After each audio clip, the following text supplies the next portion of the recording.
What's up, guys? Welcome back. If you're just coming in, appreciate you looking at my video. What I'd like you to do is please go down and hit that subscribe button. I would love to get this thing rolling. Trying to do everything I can to get this out.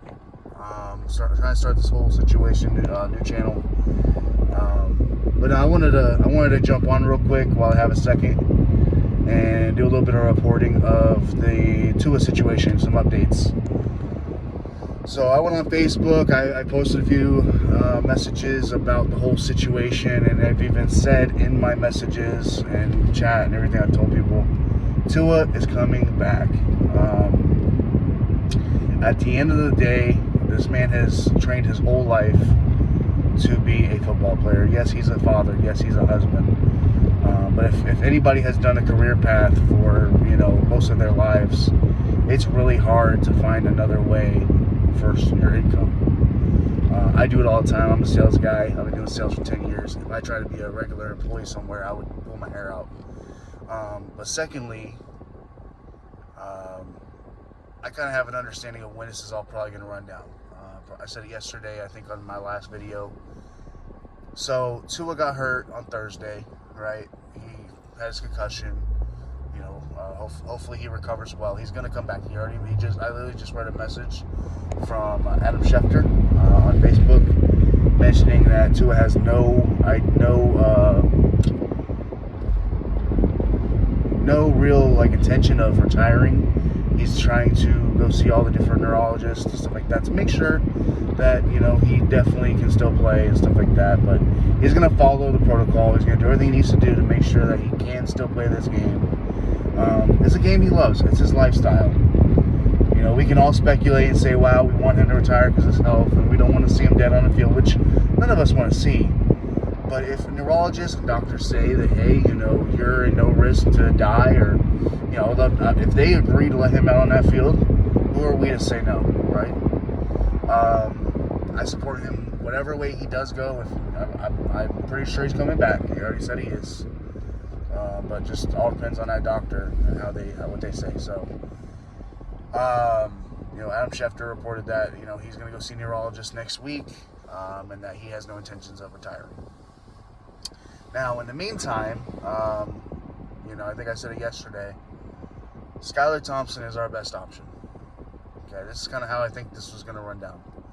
Skylar Thompson has been in this same play calling organization, has played with these players for 3 years now. Okay, we are all basing him off of 2 games 2 years ago on his first year with us, and we're calling this kid a bum, not good enough. Basically, everything that Tua was being told, we're saying we're basically the Brian Flores. The media is the Brian Flores of Skylar Thompson, right? I want to say give this kid a chance, okay? He may actually do better than we think. The reason that he has struggled in the past, one, the game plans haven't always been for him. What I mean by that, his first year with us in 2022, Teddy Bridgewater was the backup, and he was the third quarterback in the rotation. When Tua went down, Teddy went in. Teddy played like a game, I think it was. The next game, Teddy gets hurt, and then Skylar's thrown in action after the first drive. Keep in mind, the whole week prior, Teddy was taking the first team snaps. Teddy was the one getting all the game plan made for him, and then they had to throw in Skylar out of nowhere. Right? Not making any kind of excuses, because at the end of the day, they all should be able to execute whatever plans and stuff like that, because they're all in the same room, they're all doing the same idea. But it does help to have those reps with the starters. He played I think maybe 2 games that year as a starter, and I don't know if people forget this, but please go back to the playoffs in 2022, and of course Skylar wasn't the reason that we were going to win that game or anything like that, but he definitely wasn't really the reason why we lost that game. But we were damn near close of beating a way better Bills team than what they are now. And that was with Skylar. So what I want to say is, let's give this kid a chance. He's the best option right now. everybody that keeps pulling up all these narratives of, oh, we're going to get Tom Brady. Tom Brady is done. Would I like to see Tom Brady in a blue, a teal and orange white jersey? Absolutely. But at the same time, I don't. Reason why? He was our enemy for most of my, childhood. All years he made our lives miserable from the Patriots. I feel like that's kind of messed up. We're kind of letting him double dip in our division. That wouldn't be a good idea. Secondly, Tom Brady's not what's it called? Anyways, he's not going to run. He's not going to get out of the pocket. He's not going to, get his way out of there and throw the ball. He's not the kind of player. He's a pocket passer. You guys are all being lied to. The ones that are watching stats, the ones that are watching these grading systems, you are being lied to. I seen a dumb list that was made up by PFF stating that we are a top 7 O-line. You are on crack if you think these guys are even top 15, top 20. These guys are bottom 3, I promise you. And it showed in the Bills game. So what I want everybody to understand is our O-line is going to need somebody that can get out of the pocket. Somebody that's going to be able to evade pressure and really be able to extend plays. That could be Skyler. Skyler is actually a little bit more nimble. I mean, he's a little bit better at running. He's got more legs than Tua, so that actually might help us. Two, I think Skyler does have a little bit more zing on the ball. He's not as accurate. He doesn't know how to anticipatory throw like Tua. He doesn't have some of those mental attributes as Tua, but he has some physical attributes that are going to kind of help what we're going through. We do need a backup QB in case Skyler gets hurt, because I'm sorry, Tim Boyle, that's a garbage can. Me personally, I hear Mac Jones. I hear I'm trying to think of some other guys that have decent legs, I would go get Bailey Zappi in a heartbeat. They need to bring in Bailey Zappi, cut this Tim Boyle guy, and then basically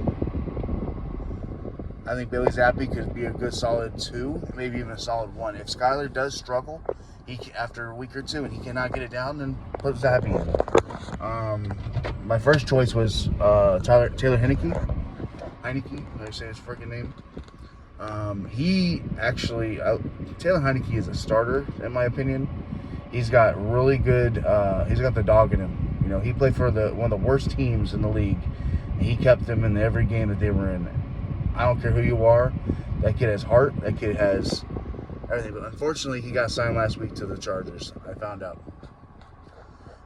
So I wouldn't mind bringing in Zappi or somebody that can back up Skyler. But at this point in time, as of the 15th, I think today, 14th, 15th of the month, we have a game next Sunday with the Seattle Seahawks.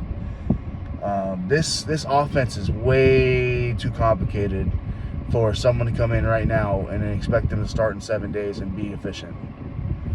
Secondly, there's nobody in this league that's much better than Skyler to start this position. People saying Ryan Tannehill, are y'all retarded? I'm sorry. The guy is a bum. There's a reason why he doesn't have a job. He's actually a bum. He's interception galore. He doesn't know how to run. He can't evade everything. His arm is inaccurate. Can he get the ball to our receivers? Yeah, but will he last more than 2 games with this O-line? Absolutely not. We can't have a statue back there. We cannot have a statue. The only way that we can grab one of these guys that you guys want is we have to upgrade the right guard and left guard, which I know they can. We were messing around with a Steelers guard while we were in the offseason, trying to get him over here. Maybe think of different ways to trade for him. Listen, I don't care what it takes. We have Jalen Wright. We have Devon Achane, or Achane, whatever he likes to be called it. Mostert. And then even on the bench, we have a guy who is decently capable. I forgot his name because he's not really that, known, but we put him on our practice squad. He's not that terrible. We can always try to find another running back later or something, but right now, we have the guys in that room. I think we need to either get rid of Mostert or Jeff Wilson. Whoever can get us a decent left guard. That is our number one priority is left guard. Robert Jones is not it. Maybe see if we can package a pick and Jeff Wilson to somebody who needs a running back. Maybe hit up the Cowboys, see what they got on their team. I got to look around, see what we can do. But, I think we need to take a serious understanding that we do need a left guard. We're down to less depth because we just lost Robert Jones to a little injury last week. We got Terran Armstead already starting his BS with his health, which is insane to me. If he's not healthy, I don't want him on that field. I don't care if he's 50%, 70%, 80%. Keep him off the field. Talking to you, Greer, talking to you, McDaniel, if you can somehow see this in your life, do not put that man on the field. Put Patrick Paul. Don't put Lamb, put Patrick Paul. Patrick Paul is a huge man. He will give us some push on the left side of the freaking line. I think, honestly, that's what we might be missing. Put that big man on the left side. Give us a little bit of big body on the line. See if he can give us a little push. He was doing good in the preseason. Put Patrick Paul in, please. Secondly, just go get a left guard. There's got to be somebody. Somebody out there in free agency. There's got to be somebody that's on a practice squad somewhere that is better than Robert Jones. You can find it. I don't care the price. I don't care the option. Find a left guard. Eichenberg can be serviceable. As much as he's a liability at times, he can be serviceable. I need that left guard and that left tackle taken care of today. I need Patrick Paul in the starting lineup right now. Also, please, McDaniel, if you start doing these damn screens every play again this week, I'm going to call for your head. Everyone's, oh, well, they took away the deep ball. Bull crap. You have the best wide receiver duo in the damn league. You can't find a way to get them open. I don't care what stupid-ass defensive strategies they got. There's got to be a way to bring them into the middle of the field or cut them out to the sideline. There's something you can do. There should be no way that Waddle gets freaking 30 yards, and not even that, I don't think, and Tyreek Hill doesn't get more than 2-3 catches, and most of those are from the backfield. I'm tired of us trying to go 20 yards for 10. I know what you said in the offseason. We need to make longer drives. We need to get better with the time clock management and owning the time of possession. No, we don't. Go back to last year. Please, God. Please, God. Bring our splash offense back. If I hear one more time, starting behind the line, coming from the 15, we're trying to get to the 30, it's like, what? Dude, we're already starting 5, 6 to 10 freaking yards behind the line. You're trying to get these guys forward. They're getting 2 yards. What is that? Do that 1 to 2 plays a series. Maybe even do that maybe 5 times a series. One every drive. One every 4 downs or something. Not every down, bro. I'm dying here. You're becoming one-dimensional. Achane is an amazing player. I have him on my fantasy team. But you know what's going to actually make him blow up? He did amazing last year. You know what's going to make him blow up even more? Explosive plays. When the man grabs 40 to 60 yards in a run. When the man is getting 2 touchdowns a game, 3 touchdowns a game like last year. That's when the man's going to blow up. He already is blowing up with this scheme you're doing because you're giving him passing like crazy. Get the Bows off this team. Chosen needs to go to the damn... I'm tired of seeing Chosen, bro. Should never brought his ass back. What has he done for us? Ever. Drop balls, not run his route. The man don't even pay attention. That Tua looking like a damn idiot out there because these 2 guys don't know how to catch a ball or even run a route. It's ridiculous, man. Maybe you shouldn't put OBJ on a damn IR. You should have let him play the first 2 games of the season. We need somebody. River Craycraft comes back in 2 weeks. Izakama's going to be okay in 2 weeks. Odell may be okay in 2 weeks. Find somebody. There's got to be somebody that's going to catch a damn ball. Barrios needs to wake up. He shouldn't even be here. This man's playing for his life. Anyways, I'm gonna digress. Like, this got me heated every time I think about this team because we have all the pieces. We got two of the fastest wide receivers in the league. We have 2 or 3 of the fastest running backs in the league. We had, sadly he's hurt, one of the best quarterbacks in the league. We have the number 1 defensive coordinator in the league, possibly, if last year he was, and this year his defense is not the reason why we're losing. His defense has put us in so many key downs and chances to get these games under our belt, holding the Jags to 0 score in the second half, first week, giving us 5 different chances to score in the first half, but we didn't take none of them. Then we go to the Bills. The Bills come here and fucking embarrass us. Excuse my language. Embarrass us because your game plan is weak. You're outcoached. You lost your quarterback because he's trying to put the team on his damn shoulder. Or should I say, put it on his head, literally. Trying to get the first down so he can get us a touchdown so we can get back in the game. He has to do that because you can't scheme. Because you're putting us in predicaments where we're 3rd and 8 almost every single 4 downs. Figure it out.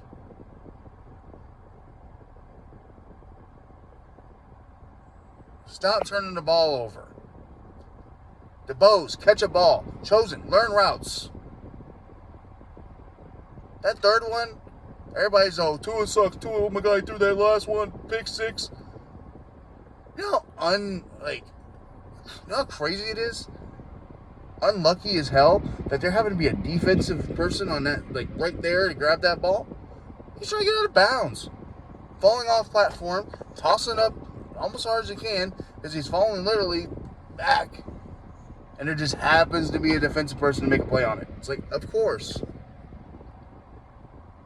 Tua wasn't amazing. He made some throws that weren't that great in that game. But he was the only one giving a damn. Him and Achane, if your name isn't Jonnu Smith, Achane, Tua on the offense, then you guys need to take a second and look in that mirror. Tyreek, this is unacceptable. Every game that we have that is an actual put up or shut up game, you disappear. You got me thinking, are you even a wide receiver 1 anymore? You're over here talking as if you're the best in the fucking league since whatever. Best thing on this earth since toast. What are you doing, bro? Dropping balls. Every single big game, you drop a ball. You drop these huge touchdowns. Last year, Kansas City, you dropped the ball and you fumbled and gave them the touchdown. Philly, same thing, just not a touchdown. You dropped the ball. Cowboys dropped the ball, but we still won somehow. Baltimore, I'm pretty sure you dropped the ball. I have to go watch. But you have not shown up when we need you. Mr. I catch 150 things from the jug machine today. Then show it. Mr. I had the best hands in the league. Show it. I have peanut butter and all that stuff, man. Let me catch this ball. Then use that to your advantage. Know that you can catch the ball and do it. You are dropping the ball at the worst times of your freaking career. You're not getting any younger. This team is not... We need you, brother. And Jalen Waddle, bro. You digressed. How? Your routes are clean. You're fast. You're quick. You're everything about you is phenomenal. But when you get on that field, you look like a snail. For what reason, bro? Put effort in. That one catch you made in the Jags, where you got that 62 or 63-yard catch. Tyreek would have got that touchdown. That other guy was not going to catch him. You got caught, brother. You got caught by that guy on defense. I don't know who it was. I have to go back and look at tape. Maybe it makes sense. Maybe he runs fast too. I get that. I saw the guy was pretty quick. But you should not be caught in that situation. Put the burners on, bro. Or run, stop, make them run past you and keep going. Trick them out. Something, bro. Stiff arm. Do something. Anyways, I'm going on a rant now, but at the end of the day, guys, I'm making this video short now. I'm going from here. We have a lot to do on offense. We have a lot. A lot of it. A lot of things need to be talked about. A lot of hard conversations need to be made. We need to make some additions. We need to make sure we do it. I don't care. Greer needs to realize he's not going to have a job next year. If he does not fix this O-line right now, if he does not get us a winning record this year, if Tua comes back and gets hurt again, Greer will be fired. He will not have a job. I don't care that he got us Tyreek Hill because it fell in his lap. I don't care that he got us all these key players. He didn't. Mike McDaniel did. He just did the paperwork. He's good with numbers. Other than that, he has not done anything for us other than mock us when we bring up our concerns. And look at it now. Offensive line, all last year. Last 15 years. All last year. Hey, offensive line. Hey, offensive line. Hey, offensive line. Oh, you guys are more concerned than we are. Look at you now, fool. We told you what to do. All you do is freaking listen and do it. And then fast forward. What do we do in the offseason? Find a backup quarterback. Find a backup quarterback. Find a good quality backup quarterback. Just in the weird case that Tua goes down. What does he do? He goes sign Tim fucking Boyle. Tim Boyle. I'm not playing with a quarterback last name Boyle. Come on. Boyle schools. Doyle rules. What the He looks like a Boyle. Pop his ass. Oh my God. Anyways. Fins up. Frustrated. But I'm happy to hear that our QB1 is in good graces. Idea that he's going to possibly come back. Here in support of whatever decision he makes. I'm a Finn fan, in and out. I don't care what happens this season. If we lose, let's get us a good draft and make sure we come back next year stronger. Make sure we get us a strong quarterback for next year in our draft. That we're going to do anyways. But we have to get some of these things fixed. I'm tired of being a laughingstock. Really tired of it. So, anyways, if you guys like the video, please, like I said, like and subscribe. I'm going to post a few more videos upcoming this probably on Tuesday. These are just, I'll give you some more updates if they come up in the meantime with Tua or anything else that I could think of. Any kind of splash signs with QBs, any offensive lineman additions. We'll see. Other than that, fins up. Boom, boom. See you guys later.